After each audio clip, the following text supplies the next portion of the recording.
जंगल के इतिहास में ऐसे कई शेर आए जिन्होंने इतिहास में अपनी एक अलग ही जगह बनाई। लेकिन कुछ ऐसे भी होते हैं जो जगह बनाने नहीं हिस्ट्री बनाने आते हैं, और उन्हीं में से एक नाम निकलकर सामने आता है किंग स्कारफेस। आज की इस वीडियो में हम स्कारफेस की पैदा होने से लेकर आखिरी सांस लेने तक की उसकी पूरी जर्नी पर डिटेल में बात करेंगे। लेकिन अगर आप इस चैनल पर पहली बार आए हो तो एक लाइक और सब्सक्राइब करना बिल्कुल मिस न करें। साल था 2007 जब केन्या के मसाई मारा में एक सैनी ने 4 छोटे छोटे शावकों को जन्म दिया, जिनमें सीकियो, हंटर, मोरानी और स्कारफेस शामिल थे। सीकियो इन चारों भाइयों में सबसे बड़ा था और अपने बाकी 3 भाइयों को लीड करता था। बचपन में ये सब अपनी माँ के साथ रहा करते थे, जिससे इनको शिकार आसानी से मिल जाता था। धीरे धीरे दिन बीतते गए और समय के साथ ये चारों भाई भी बड़े होने लगे। जैसा कि 3 से 4 साल के होने के बाद हर लोइन को उसके प्राइड से निकाल दिया जाता है ताकि वे खुद अपने दम पर अपना एक नया इलाका बना सके। ठीक वैसा ही इन चारों भाइयों के साथ भी हुआ। इन्हें अपने ही प्राइड से निकाल दिया गया। यह एक ऐसा टाइम होता है जब उन लोइंस के पास न तो घर होता है और न ही कोई प्राइड। अब उन्हें रहना भी अकेला था और शिकार भी अकेले ही करना था।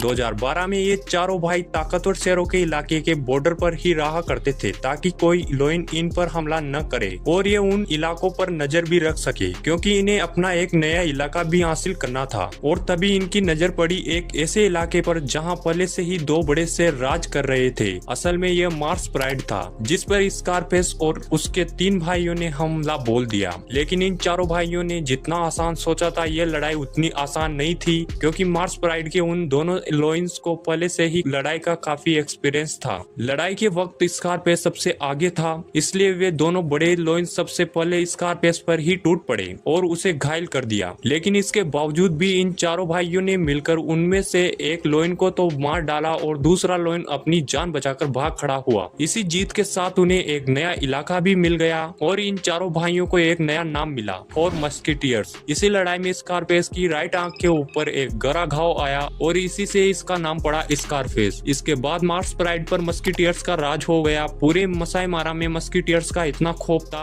कि कोई दूसरा लोइन मार्स प्राइड पर हमला करने की हिम्मत भी नहीं करता था। इससे जो मार्स प्राइड की सेनिया थी उन्हें शिकार करने और अपने बच्चों को पालने में आसानी हो गई। अब मार्स प्राइड में खुशहाली थी, लेकिन तभी कुछ ऐसा हुआ जो किसी ने इमेजिन नहीं किया था। असल में यह बात है 2013 की, जब स्कारफेस अपने भाइयों के साथ अपने इलाके के बॉर्डर पर गश्त लगा रहा था। तभी उसे पालतू जानवरों का एक झुंड नजर आया और वह उनका शिकार करने के लिए दौड़ पड़ा। यह देखकर वहां के लोगों ने जल्दीबाजी में स्कारफेस पर गोली चला दी और ये गोली स्कारफेस के पेट के आर पार निकल गई। ये देखकर ऐसा लगा कि आज स्कारफेस जैसा महान शेर मौत की गोद में सो जाएगा। लेकिन किस्मत ने तो स्कारफेस जैसे ग्रेट लोइन के लिए कुछ और ही लिखा था। डॉक्टर्स ने स्कारफेस का इलाज किया और कुछ महीनों के बाद स्कारफेस बिल्कुल ठीक हो गया। लेकिन इसके बाद मस्कीटियर्स ने मार्स प्राइड को छोड़ दिया और वहां से दूर निकल गए। फिर ये पैराडाइज प्लेन नाम की एक जगह पर आकर रुक गए, जहाँ से होकर मारा रिवर बहती थी। ये चारों भाई मारा रिवर के पास ही रहने लगे और वहाँ पानी पीने आने वाले बफेलो और हिप्पो जैसे बड़े जानवरों का शिकार करने लगे। वैसे स्कारफेस के बारे में एक खास बात यह भी थी कि कभी भी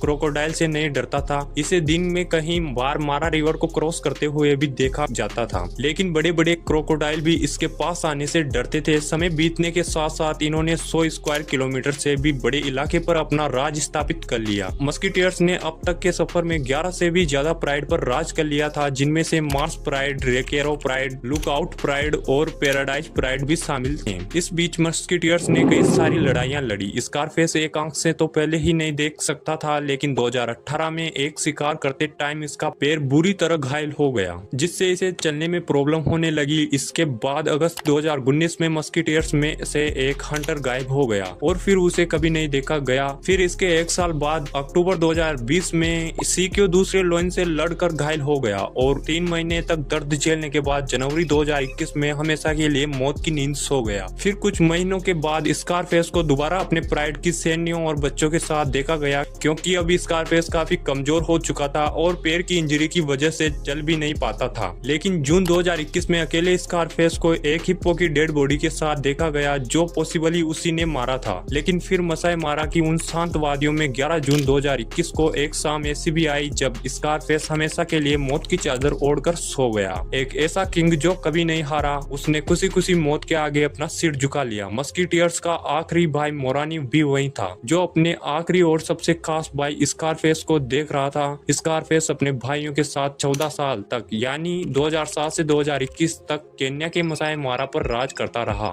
इसने अपने पूरे जीवन काल में अपने भाइयों के साथ मिलकर 130 से भी ज्यादा मेल लोइंस को और 400 से भी ज्यादा हाइनास को मार डाला। और सिर्फ इतना ही नहीं बल्कि इसने अपने इलाके से सारी क्रोकोडाइल को भी भगा दिया। स्कारफेस वो लोइन था जिसने कभी भी इंसानों पर हमला नहीं किया और इसीलिए उसे नाम मिला किंग स्कारफेस। लेकिन असल में स्कारफेस जैसे ग्रेट लोइन कभी भी नहीं मरते, वे हमेशा किस्से कहानियों में जिंदा रहते हैं। किसी ने क्या खूब कहा है, वॉरियर्स तो चले जाते हैं लेकिन अपने साहस भरे कारनामे, बलिदान और संघर्ष को एक याद की तरह पीछे छोड़ जाते हैं, ताकि आने वाली जनरेशन उन्हें याद करे और उनसे प्रेरणा ले। वेल, अगर आपको हमारा काम पसंद आया हो तो वीडियो को लाइक और चैनल को सब्सक्राइब जरूर करना। बाकी मिलते हैं नेक्स्ट वीडियो में, तब तक के लिए राधे कृष्णा।